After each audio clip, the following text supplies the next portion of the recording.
آج کا جو درس ہے، لیکن یہ خاص ہم نے سورہ اعراف سے 26 نمبر آیات اور 27ویں آیات ہے یہ، جس میں شیطان کا ذکر ہے اور جنات کا ذکر، کہ یہ کیسے خبیث الخبائث ان کے اندر معاملات ہوتے ہیں، وہ اللہ تعالی ہمیں سمجھنے کی توفیق نصیب فرمائے۔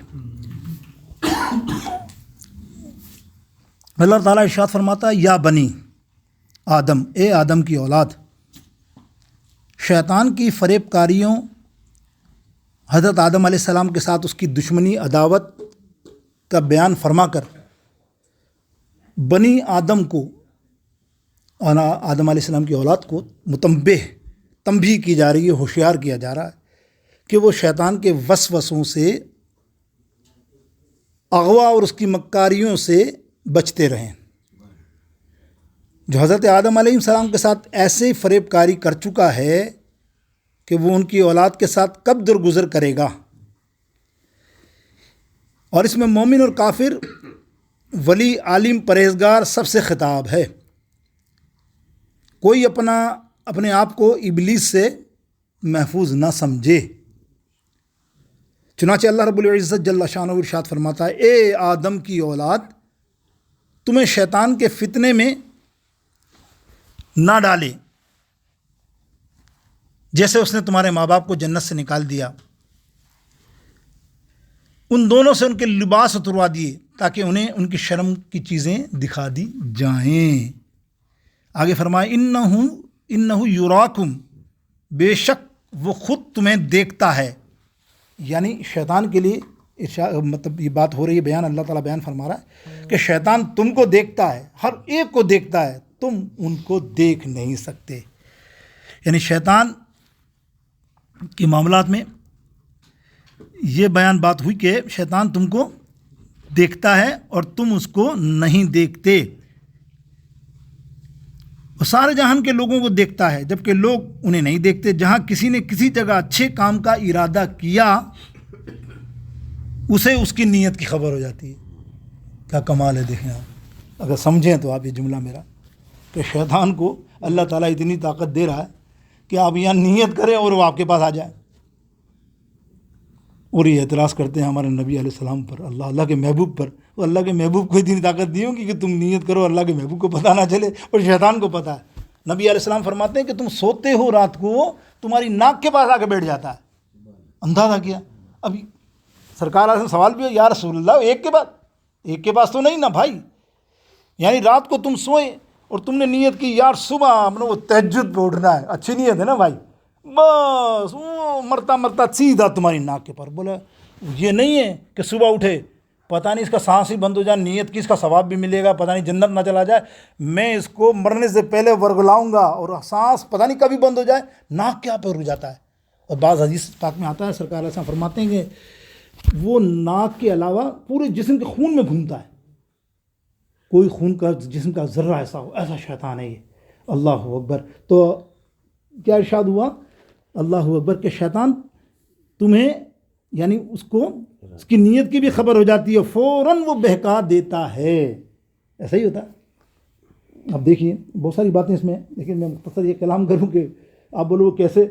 بندہ آ رہا ہے گاڑی پہ، سمجھیے گا، آ رہا نا، چابی لی، بیگم نے پوچھا کہاں جا رہے ہیں؟ وضو کر لیا بھائی، نماز پڑھنے جا رہا ہوں۔ راستے میں گاڑی چلتے، بولا یار تھوڑا سا اسٹور چلے جاؤں۔ شیطان نے بس چھوڑنا، پہلے کام کر لینا، پھر گھر کا، پھر چلے جانا۔ مسجد میں تو مولانا صاحب تو ویسے بھی لمبی کرتے ہیں، اور پھر MP سینٹر میں تو ویسے ہی 5-10 منٹ زیادہ ہوتے ہیں، تو چل اب وہ دیکھو برگلا رہا۔ اب وہ اسٹور پہ لے گیا اس کو، وہاں ہو گیا اس کا ٹائم خراب، اور جماعت نکل گئی۔ شیطان نے خوش، ایک کام تو میں نے کر دیا، جائے گا ضرور مسجد، وہ مسجد ضرور آئے گا، لیکن شیطان نے کہا اتنا بڑا کام جو 27 نمازوں کا ثواب تھا وہ تو میں نے روک دیا۔ اب وہ یہاں پہنچے گا، پھر بھی نہیں چھوڑتا شیطان۔ سرکار علیہ السلام فرماتی اس کے ساتھ ساتھ سائے کی طرح رہتا ہے۔ اب جا نماز پڑھ رہا نا، بولے پڑھ لے، پڑھ تو لے گا ہی تو نماز۔ اب وہ اس کو خیالات وسوسے میں ڈالتا ہے، اس کو نماز وہ والی جو ہوتی ہے نا، حقیقت والی اچھی والی نماز، وہ نماز پڑھنے ہی نہیں دیتا۔ پڑھ لی اس نے نماز، السلام پھیر کے بھی سوچ رہا یار سارے خیالات، سارے وسوسے آج ہی آنے تھے، کاروبار میں یہ میں چھوڑ کے آیا، 25,000 اس کو دیے، 2,000 اس کو دیے، سب حساب مجھے یہاں ہی کرنا تھا۔ دیکھیں آپ، اللہ ہوگا، شیطان اس قدر خطرناک، یہاں یہی فرمان ہو رہا ہے کہ شیطان نہیں چھوڑتا، وہ بہکا دیتا ہے۔ اب شیطان سے مقابلہ کرنا اور اسے مغلوب کرنے کے طریقے یاد رہے، جو دشمن تمہیں دیکھ رہا ہے تم اسے نہیں دیکھ رہے ہو، اس سے اللہ تعالیٰ بچائے، بغیر خلاصی نہیں ہو سکتی اللہ کے کرم کے بغیر۔ حضرت ذوالنون رحمۃ اللہ تعالیٰ علیہ نے فرماتے ہیں کہ شیطان ایسا ہے کہ وہ تمہیں دیکھتا، تم اسے نہیں دیکھتے، لیکن اللہ تعالیٰ اسے دیکھتا ہے، اور اللہ تعالیٰ کو وہ نہیں دیکھ سکتا، تو تم اس کے مقابلے میں اللہ سے مدد چاہو۔ تفسیر روح البیان کے اندر یہ بات ہے۔ لہٰذا ہر مسلمان کو چاہیے کہ وہ اپنی عقل سے کام لیتے ہوئے اس کے نقصان سے بہت زیادہ ڈرے اور ہر وقت اس سے مقابلہ کرنے کے لیے تیار رہے۔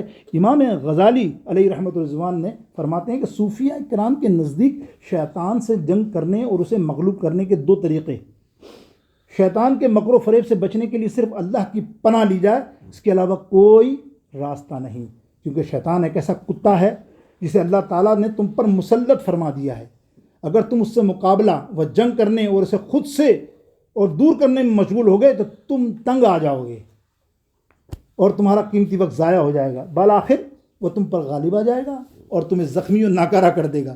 اس کے مالکی کی طرف متوجہ ہونا پڑے گا اور اسی سے پناہ لینی پڑے گی۔ اسی لیے کہتے ہیں اعوذ باللہ من الشیطان الرجیم، پڑھتا رہا کرو، لا حول ولا قوت پڑھتا رہا کرو، تاکہ وہ شیطان تم سے دور ہو جائے۔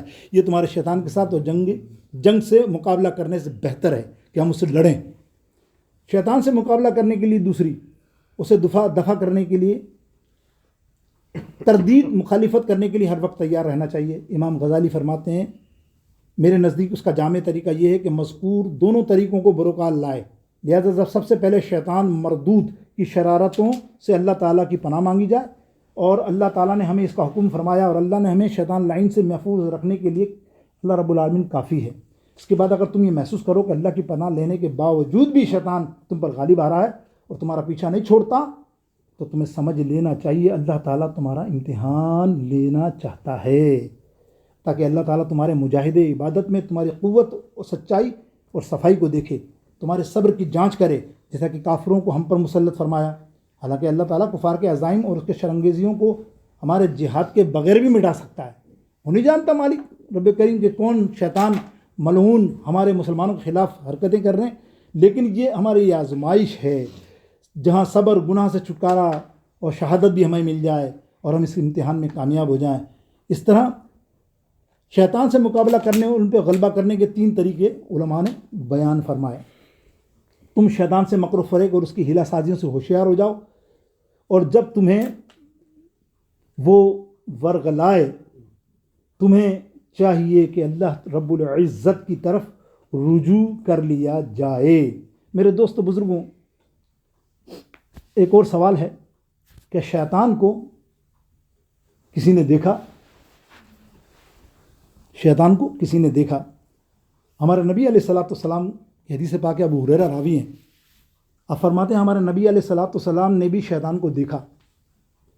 ہم نے تو نہیں دیکھا نا، کسی کوئی دیکھ ہی نہیں سکتا، لیکن نبی علیہ السلام نے دیکھا، کئی دفعہ دیکھا۔ بہر طور بخاری شریف کی حدیث پاک مسلم شریف میں بھی ہے کہ سرکار علیہ الصلوۃ والسلام نے بھی شیطان کو دیکھا۔ ابو ہریرہ فرماتے ہیں کہ نبی علیہ السلام نے فرمایا گزشتہ رات ایک بہت بڑا جن نے مجھ پر حملہ ہو گیا اور ہوا تاکہ میری نماز کو فاسد کر دے۔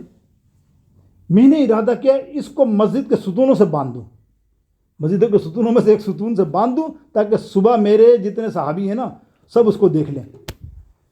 ایک روایت میں ہے کہ بے شک اللہ کا دشمن ابلیس آگ کا ایک شعلہ ہے، میرے منہ پر لے کر آیا، میں نے 3 بار کہا کہ میں تجھ سے اللہ کی پناہ مانگتا ہوں، پھر میں نے کہا میں تجھ سے اللہ کی لعنت، تجھ پر اللہ کی لعنت کرتا ہوں، وہ پیچھے نہیں ہٹا، تو میں نے اس کو پکڑنے کا ارادہ کیا، اگر ہمارے بھائی مسلمان کی دعا نہ ہوتی، یعنی یہاں یہ فرمایا کہ ہمارے بھائی سرکار علیہ السلام نے فرمایا میرے پاس حضرت سلیمان علیہ السلام کی ایک دعا تھی، اگر میرا بھائی سلیمان علیہ السلام کی دعا میرے پاس نہ ہوتی تو آج وہ بندھا ہوا ہوتا، اور مجھے یعنی یہ ہے کہ وہ بندھا ہوا ہوتا اور مدینے کے بچے اس کو دیکھ لیتے۔ مجھے اپنے بھائی سلیمان کی یہ دعا یاد آئی کہ میرے رب مجھے بخش دے اور مجھے عیدی بادشاہی عطا فرما، جو میرے بعد کسی اور کو لائق نہ ہو. پھر آپ نے اس کو ناکام واپس کر دیا. صحیح بخاری جلد نمبر 1 حدیث نمبر 3284.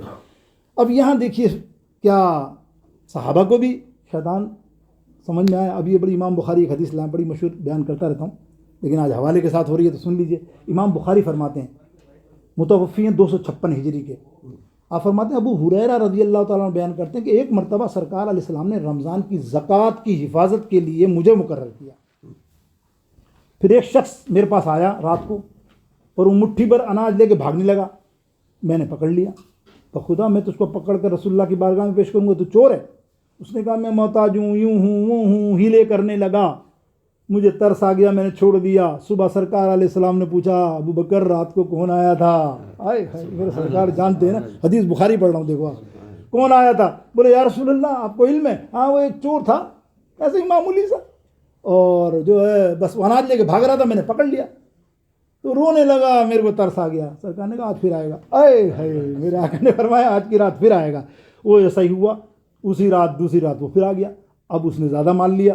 ابو بکر نے کہا تو تجھے نہیں چھوڑوں گا. بولے بھائی تو جانتا ہے کتنا غریب ہوں یار، وہ کر کے ابو بکر سیدنا صدیق اکبر رضی اللہ تعالیٰ عنہ کا ترس آ گیا. جا.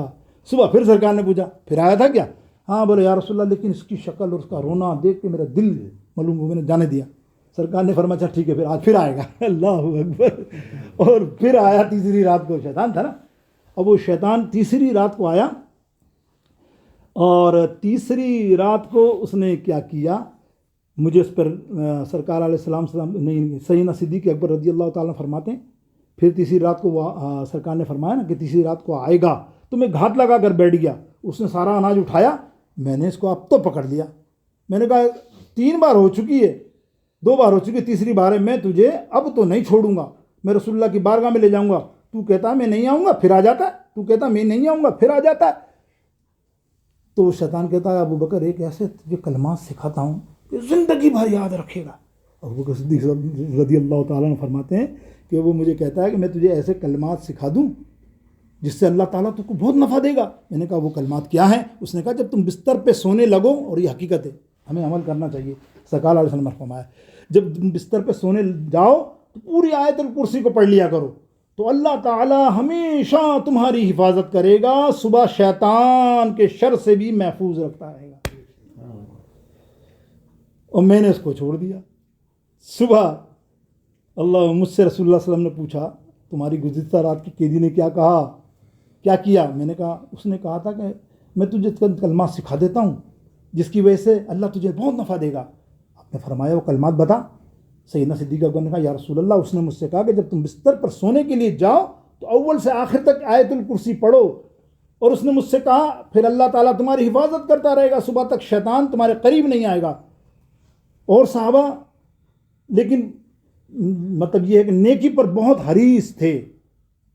تو نبی علیہ السلام نے فرمایا ہر چند کہ وہ بہت بڑا جھوٹا ہے لیکن یہ بات اس نے سچ کہی. اے ابو ہریرہ کیا تو جانتا ہے کہ وہ 3 راتوں تک تیرے پاس جو آتا رہا وہ کون ہے؟ نے کہا واللہ اعلم ورسول. نہیں. فرمایا وہ شیطان ملعون تھا. صحیح بخاری شریف حدیث نمبر 2311، جامع ترمذی شریف 2889. اللہ رب العزت جل شانہ ہم کو شیطان کے شر سے محفوظ رکھے. میرے دوستو بزرگ ایک آخر کے اندر 1-2 منٹ اور بھی لے لیں کہ ہم نے جو ہے جن کی بات، کیا جن اللہ تعالیٰ نے جنوں کو ایسا علم اور ادراک دیا ہے کہ وہ انسانوں کو دیکھتے ہیں. یہ ایک معلوماتی بات ہے، آپ سمجھ لیں اللہ و قرآن و حدیث کی روشنی میں. اور وہ انسانوں کا ایسا ادراک نہیں ملا ہے کہ وہ ہر وقت جنوں کو دیکھ سکے، ہر وقت یا ہر کوئی جنوں کو دیکھ سکے. البتہ بعض اوقات انسان بھی جنات کو دیکھ لیتے ہیں. مخلوق کے لیے وسیع علم کا ماننا شرک نہیں ہے. یعنی اب ہم کہیں کہ اللہ کے ولی ہیں وہ دیکھ سکتے ہیں، ان کے تابع بھی ہیں، سارے معاملات تو آپ سمجھتے ہیں. اس آیت مبارک سے یہ معلوم ہوا کہ شیطان کا علم اور اس کی قدرت بہت وسیع ہے کہ ہر زبان میں ہر جگہ ہر آدمی کو وسوسہ ڈالنے کی طاقت رکھتا ہے. اس سے معلوم ہوا کہ اس قدر وسیع علم اور قدرت ماننا شرک نہیں بلکہ قرآن و حدیث سے ثابت ہے. لیکن ان لوگوں پر افسوس ہے کہ جو شیطان کی وسعت علم کو فوراً مان لیتے ہیں. لیکن حضور علیہ الصلوۃ والسلام کے لیے ایسا وسیع علم ماننے کو شرک سمجھتے ہیں. یعنی جن کا اور شیطان کے علم کو تو ماننے میں ایک دم بھلا ہاں ہے، سن لیجیے آپ بڑے بڑے علماء، لیکن نبی علیہ السلام کا جب علم کی بات آئے گی تو وہ سرے سے انکار کر دیں گے۔ قرآن پاک میں انا جعلنا الشیطان اولیاء للذین لا یؤمنون، بے شک ہم نے شیطانوں کو ایمان نہ لانے والوں کو دوست بنا دیا۔ یعنی شیطان بظاہر کفار کا دوست ہے، کفار دل سے شیطان کے دوست ہیں، ورنہ شیطان اور حقیقت کفار کا بھی دوست نہیں ہے، وہ تو کسی کا دشمن نہیں، وہ کوئی دوست نہیں ہے، وہ تو ہر انسان کا دشمن ہے۔